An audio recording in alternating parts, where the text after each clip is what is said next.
RRB group D கணிதம் simplify. இந்த கணக்கை பாருங்கள். 18x - 9x / 9x = 1. எக்ஸோட வேல்யூ என்னன்னு கேட்குறாங்க. இந்த 18 9 ×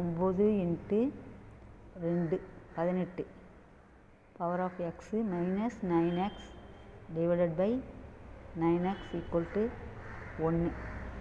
அப்போது இது 9x × 2x minus 9x by 9x. புரியுதுங்களா? இதை விரிவுபடுத்தி எழுதியிருக்கேன். Equal to 1. இப்போ இந்த 9x பொதுவாக இது ரெண்டுத்துக்கு இருக்குல்ல.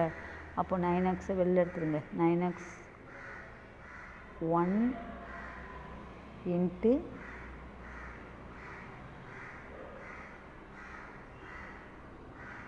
இது 1. இந்த 9xை வெளில எடுத்துட்டா இங்கே வந்து வெறும் 2x தான் இருக்குது. அப்போது 2x மைனஸ் இங்கே 9x இருக்கா. அப்போ 1 equal to 1 divided by 9x. இந்த 9xக்கும் இந்த 9xக்கும் கேன்சல் ஆகிடும். அப்போது மீதி என்ன இருக்குது? 2x மைனஸ் 1 ஈக்குவல் டு 1 இருக்குங்களா. இப்போ 2x = 1. இந்த மைனஸ் 1 இந்த பக்கம் போச்சுன்னா ப்ளஸ் 1. அப்போ 2x = 2. இப்போ 2 பவர் 1ன்னு அர்த்தம். அப்போ எக்ஸோட வேல்யூ 1. புரியுதுங்களா?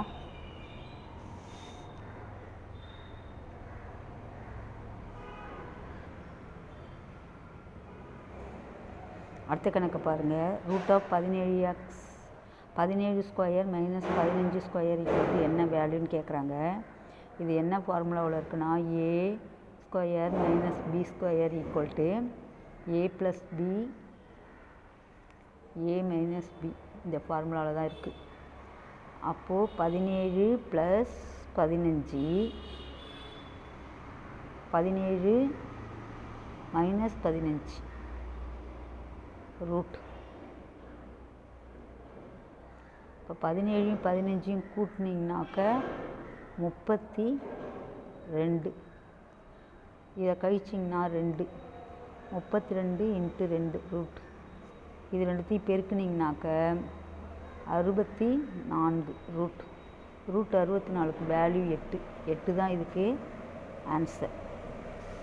அடுத்த கணக்கை பாருங்கள். 3x = இந்த 9 வந்து 3² ஆக்கலாம். 3² பவரில் x - 2. அப்போது 3x = 3. இது கூட பெருக்கிக்கோங்க. 2x - 4. அப்போ பவர் சேம், பேஸு சேமாக இருக்குது. அப்போ பவரோட மதிப்பை எழுதிக்கோங்க. x = 2x - 4. அப்போது இந்த x அந்த பக்கம் போயிடுச்சுனாக்க -x 2x - x. இந்த 4 இந்த பக்கம் வந்துருச்சுனாக்கா +4. இப்போ 2xல் 1x போயிடுச்சுன்னா எக்ஸோட வேல்யூ 4. புரியுதுங்களா? அடுத்த கணக்கு பாருங்கள். 8 + 6/√7 = என்னன்னு கேட்குறாங்க. 8 6 கூட்டினீங்கன்னா 14/√7. இதை √7ஆல் பெருக்கி வகுத்திங்கன்னா மதிப்பு மாறாது. அப்போது 14√7 வகுத்தல் இந்த √7யும் பெருக்குனிங்கனாக்க 7. 7க்கும் 14க்கும் அடிச்சிங்கன்னா 2. அப்போது ஆன்சர் 2 பவர் √7. இது ஆன்சர். புரியுதுங்களா? அடுத்த கணக்கை பார்த்தீங்கன்னா √196 + 36 + 4 = என்னன்னு கேட்குறாங்க. 196க்கு வந்து 14 196க்கு ரூட் எடுத்தால் 14 + 36க்கு ரூட் எடுத்தால் 6 + 4. இப்போ இது ரூட்குள்ளே இருக்குது. அப்போது 14 + 6 + 4 24. அப்போ ரூட் 24. ரூட் 24 எப்படி பிரிக்கலாம்? 6 நாள் 6 × 4. அப்போது √4க்கு வந்து மதிப்பு 2. அப்போது √6 × 2.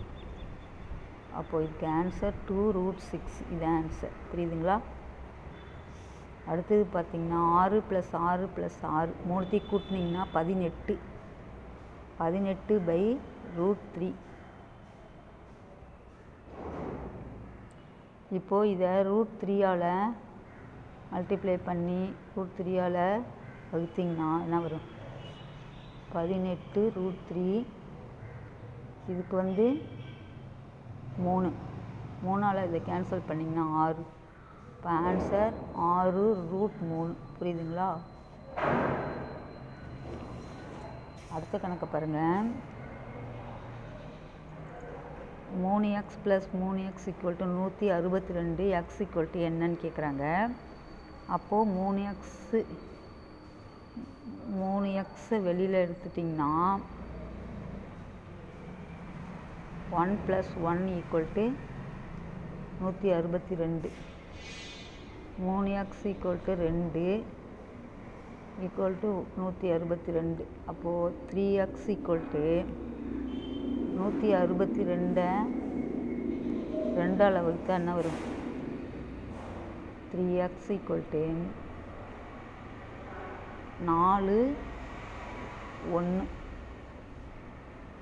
41. சாரி 81. 81. அப்போது 3யோட பேஸ் வர மாதிரி எழுதணுன்னா 3³ அப்போ எக்ஸோட வேல்யூ 3. புரியுதுங்களா? பேஸ் சமமாக இருக்குது. எக்ஸோட வேல்யூ 3.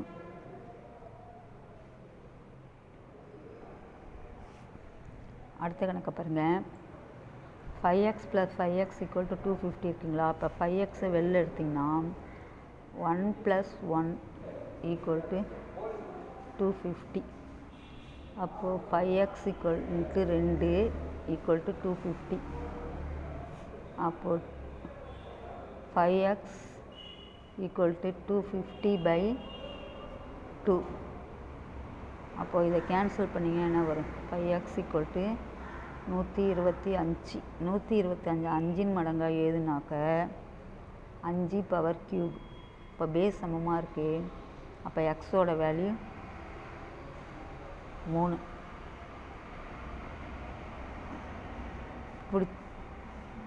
இதோட எக்ஸ் வேல்யூ வந்து 3. உங்களுக்கு பிடிச்சிருந்தால் லைக் பண்ணுங்கள், ஷேர் பண்ணுங்கள், சப்ஸ்கிரைப் பண்ணுங்கள். உங்கள் கருத்துக்களை கமெண்ட்டில் பதிவு பண்ணுங்கள். நிறைய சிம்பிளிஃபை கணக்கு பாலலதா விளாக்ஸில் போட்டிருக்கேன். பார்த்து ப்ராக்டிஸ் பண்ணுங்கள். நன்றி, வணக்கம்.